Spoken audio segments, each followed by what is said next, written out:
It is time for the Lou Dobbs Tonight A-Team. Fox News contributor and author of American Individualism, Margaret Hoover, former Clinton pollster and Democratic strategist Bernard Whitman. Cue the booing, everybody, please. And radio talk show host Ben Ferguson joins us from Memphis. All right, Bernard, I'm not going to be as full of vinegar as Stuart Varney might be sitting in this chair. All right, I'm a lot more welcoming to you.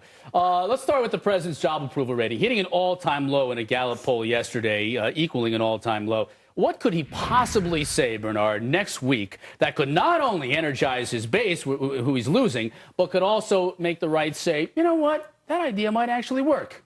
Well, I think he needs to take his case straight to the American people, which is why the bus tour made sense. But frankly, I would have elongated that bus tour. He needs to get out of Washington. He needs to stay out of Washington. And he needs to lay out a clear vision to the American people of what the new economy looks like and how we're going to get there. I think he's got several proposals that Republicans and Democrats and independents across the country, if not in Congress, can support.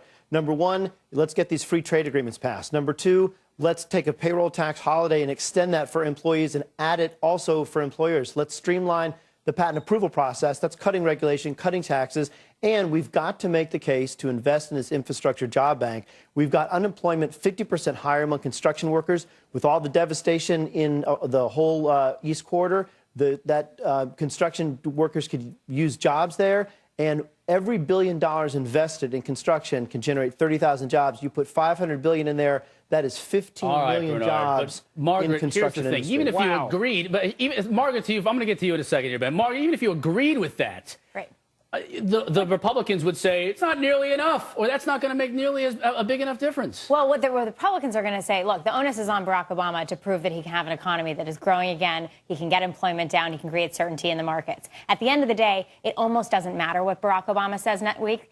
We need to see results, and the American people need to see results. Barack Obama has had a speech and a set of talking points for the entire 3 years of the course of his presidency, but what hasn't happened, unemployment has gone up, the economy's gotten worse, jobs are uncertain, money's on the sidelines. None of what he's saying matters. At the end of the day, people need to see results at this point. Well, Ben, a big part of that is confidence, and nobody has any confidence right now. If the president could instill some confidence, I think that would be a jolt to the economy more than any financial stimulus, $800 billion, whatever the case may be, would end up being. Confidence that he's...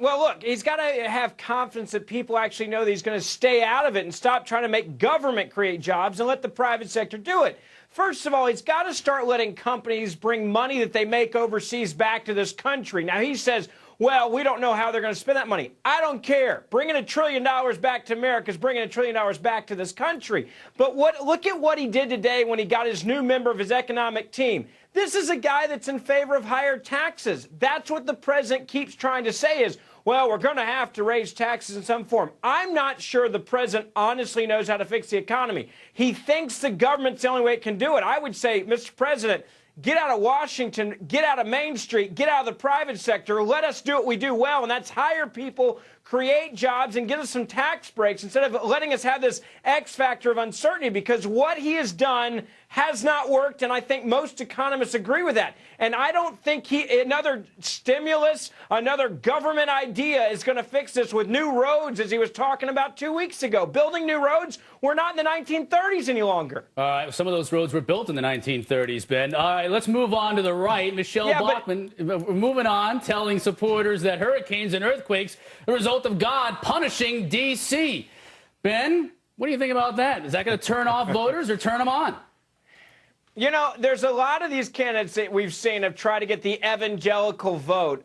She said this in a tongue-in-cheek manner, but at the same time, she was putting her foot in the pool. And my point is, I don't think this helps. I don't think people like it. And I don't think Michele Bachmann's got a line to the president any more than Rick Perry or any other candidate does. For me, I don't like it. I think it's pandering too much. I think it's not genuine. And I don't think it's what American people want to hear about. She's saying, oh, God's punishing us. I think only God knows that, not Michele Bachmann.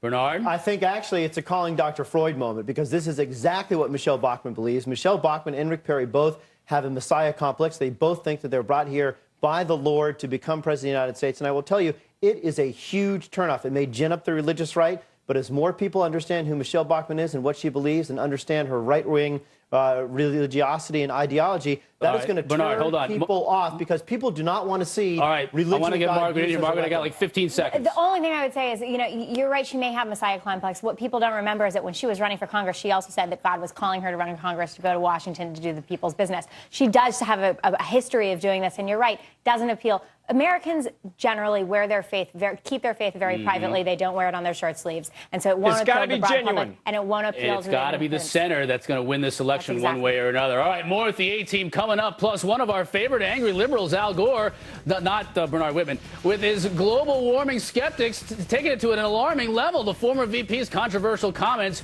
next. I don't know what to make of that, other than the fact that that moderator looked like Christopher Reeve when he was playing Superman back in the day. Former Vice President Al Gore equating global warming skeptics with 60s-era racism. Back with the A-team right here. Margaret, were you able to make heads or tails out of that? No, all I can think of is look, the left always replays the scripts of their most triumphant moments, and civil rights is one of those moments. But incidentally, Al Gore Sr. didn't even vote for the Civil Rights Act. Small data point, maybe not worth mentioning. But to connect this to global warming and this moral component as though they're equivalent is, it's beyond ridiculous. It's almost like this DNC coordinated effort to just paint Republicans as racist on this subliminal level. Every argument, just get back to Republicans are racist. That's why they don't like the president. I'm grasping for that, but God, he was grasping. Ben, this reeks of desperation here on Al Gore's part. Yeah, anytime when your best defense of what you're trying to sell, global warming, is if you don't believe in it, you're a bigot and a racist and you want to live back in the 1950s, it tells me global warming, I shouldn't really be worried about or losing any sleep over it. Al Gore's a guy, by the way, that has made millions of dollars off the theory of global warming. People got to remember that. From his carbon credits to his books to his movies, he's on book tour 24 hours a day with this, making money from it. And if you don't believe it, you're racist. So I guess tonight I'm a racist. I'm actually okay with it. Bernard, this is going to be an inconvenient truth for you to defend this. No, Go ahead. I think it was a huge mistake. The truth is that global warming and the acceptance of it are mainstream positions. And I think that the vice president, unfortunately, went backwards because most people accept the fact that human beings contribute to global warming. And I think he was talking about how people evolve on controversial issues, but comparing this to racism, I think, did him a huge disservice. And when you have people like Rick Perry out there saying, I don't believe in global warming and I don't believe in evolution, I think that frankly, is enough. We don't need to the majority of Americans don't believe in it. Global warming to racism. No, that's not true. Well, but here's the thing. Here's the problem, though, Ben. I think you probably agree with this: is that we've heard science behind it, and the fact is, none of that science, or very little of that science, can be provable. And you hear people say, "Hey, the Himalayan, the glaciers in the Himalayas are going to melt by 2024." That's just not true, and that's what causes people to say hyperbolizing in that way is not helpful. It's fear-mongering. And the alarmism. It's the alarmism that turns people off. In 1975, on the cover of Newsweek was heralding that a new little ice age was starting. Exactly, a new little ice age. So look, I'm supposed to be frozen right now. None of us are supposed to be on TV right now. Did you realize that? We have to go the end of the show. I've got to freeze you out, Bernard, because now we got the end of the show. Margaret, Bernard, Ron, thank you so much. Always good seeing you guys. All right, that's it for Lou Dobbs Tonight. Coming up.